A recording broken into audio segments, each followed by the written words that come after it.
Kabar Cyrus Margono di tengah TC Timnas jelang Piala AFF 2024. Bangkitkan mental STY cerdik ubah mindset pemain. Timnas Indonesia menuju Piala Dunia, sindiran Vietnam tak masuk akal. Alasan round 4 kualifikasi Piala Dunia 2026 digelar di tempat netral. Push like di bawah, lanjut simak informasi selengkapnya sebagai berikut.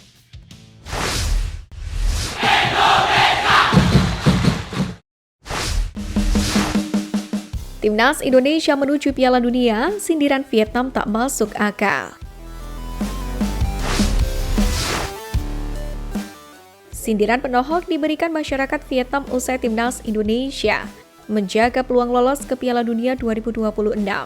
Mereka bahkan sampai membawa-bawa ajang Piala AFF dalam memberikan sindiran itu. Untuk diketahui, sindiran itu muncul kala media Vietnam The Tao turut menyoroti Timnas Indonesia yang punya peluang lolos ke putaran final Piala Dunia 2026 karena hingga kini masih bertengger di urutan 3 grup C babak ketiga kualifikasi Piala Dunia 2026 zona Asia, di mana skuad Merah Putih sudah mengumpulkan 6 poin dari 6 laga yang telah dijalani. Dengan hasil ini, Timnas Indonesia pun terus menjaga peluang untuk bisa lolos. Karena kini bahkan hanya terpaut 1 poin saja dari Australia yang duduk di urutan kedua klasmen. Sementara itu laga di babak ketiga sendiri masih menyisakan 4 pertandingan lagi. Dengan kondisi di atas, The Tao pun menyebut Timnas Indonesia bisa saja lolos langsung ke Piala Dunia 2026. Mereka pun menyebut kondisi ini menjadi hal yang gila jika benar bisa terjadi. Unggahan itu pun langsung mendapatkan beragam komentar dari warganet Vietnam. Sejumlah pihak tampak iri dengan pencapaian skuad Garuda hingga melemparkan sindiran. Bahkan ada yang menyindir kiprah Timnas Indonesia di Piala AFF atau ASEAN Mitsubishi Electric Cup. Menurutnya, Timnas Indonesia akan menyesal jika gagal juara Piala AFF tahun ini karena sudah memprioritaskan kualifikasi Piala Dunia 2026. Di sisi lain, pendapat berbeda coba disampaikan oleh media Vietnam Soha. Mereka beranggapan meski turun dengan mayoritas skuad muda, namun masih banyak diperkuat oleh pemain berpengalaman seperti Asnawi dan Pratama Arhan. Soha menyebut bahwa label tim muda untuk Timnas Indonesia hanya berlaku di atas kertas saja. Selain itu, total ada 7 nama yang saat ini tampil di luar negeri. Untuk itu, Soha pun menyebut skuad Merah Putih tetap menyimpan potensi membahayakan pertahanan lawan.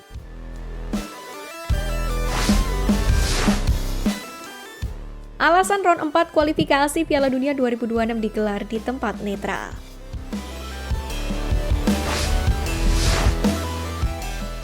Pertama, konsentrasi pertandingan.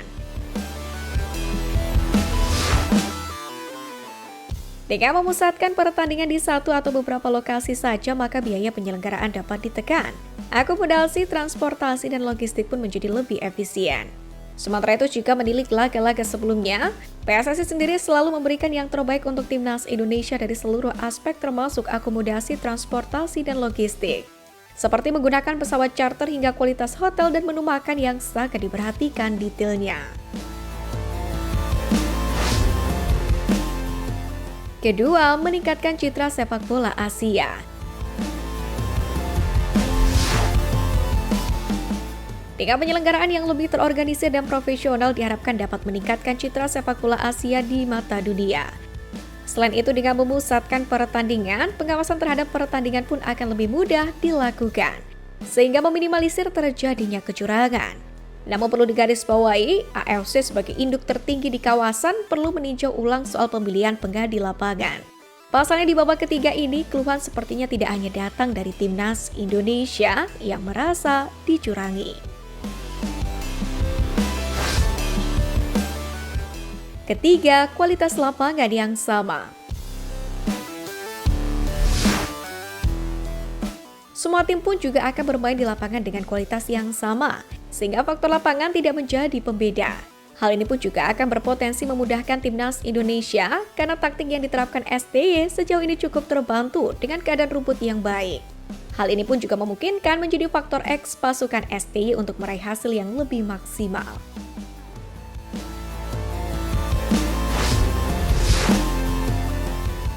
Bangkitkan mental STY cerdik ubah mindset pemain.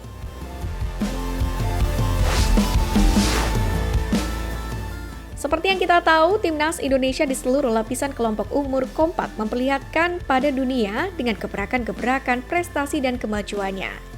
Timnas Indonesia kini tak lagi inferior dengan musuhnya. Tak peduli negara mana, ranking berapapun timnas Indonesia menunjukkan mental berani. Dalam hal ini, pelatih timnas Indonesia Sintayong pun turut berperan besar dalam meningkatkan kualitas mental dari para pemain merah putih ini. Sin tak membantah dahulu para pemain sering menyerah sebelum bertanding. Sintayong sendiri kini sudah mencoba sebagai pelatih hampir 5 tahun sejak bergabung dengan timnas Indonesia sejak akhir 2019. Pelatih asal Korea Selatan ini memang belum bisa mengantarkan gelar juara untuk timnas Indonesia, namun dirinya turut membuat skuad Garuda jauh lebih berkembang. Sering begini, bahkan menyerah sebelum bertanding, itulah mengapa dulu sering tidak maksimal mainnya. Mungkin bisa dibilang mereka lebih dulu mencari-cari alasan, antisipasi jika nanti kalah. Ungkap Sintayong dari kanal YouTube sahabat Lee Kyung Kyu. Sintayong kemudian menceritakan kepada Lee bahwa proses perubahan mental itu cukup lama.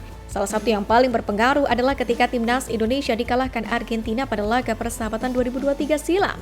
Saat itu skuad Garuda melawan timnas Argentina yang notabene sebagai juara Piala Dunia 2022. Namun secara mengejutkan, skuad Merah Putih hanya kebobolan 2 gol dalam laga yang digelar di SUGBK. Sintayong mengatakan hasil ini sangat berpengaruh pada peningkatan kepercayaan diri anak asuhnya. Dia pun meyakini mentalitas timnas Indonesia akan terus meningkat usai melawan tim-tim besar.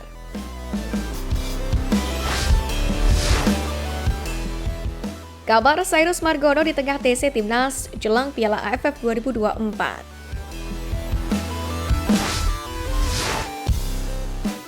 Beberapa waktu yang lalu, pelatih kiper timnas Indonesia Kim Bong-so sempat mengeluhkan postur kiper-kiper timnas Indonesia kurang ideal, di mana tinggi badan para kiper yang ada di negara ini tidak cukup tinggi. Meski begitu, menurut Kim Bong-so, masalah fisik sebenarnya bisa ditutupi dengan aspek lain. Hernando Ari misalnya hanya memiliki tinggi badan 1,8 meter, tapi menjadi pilihan utama pos kiper sebelum kedatangan Martin Paes. Ada juga Adi Satrio yang kerap menjadi deputi Hernando. Kiper PSIS Semarang itu bahkan tingginya kalah dari Hernando dengan 1,79 meter saja. Justru Nadeo Argawinata yang lumayan ideal dengan tinggi 1,87 meter, hanya saja Nadeo kalah bersaing dengan Hernando dan Adi Satrio. Karena menurut Kim Bong-so, kiper-kiper yang kurang memiliki postur ideal, namun mereka memiliki kelebihan berani dalam menguasai bola.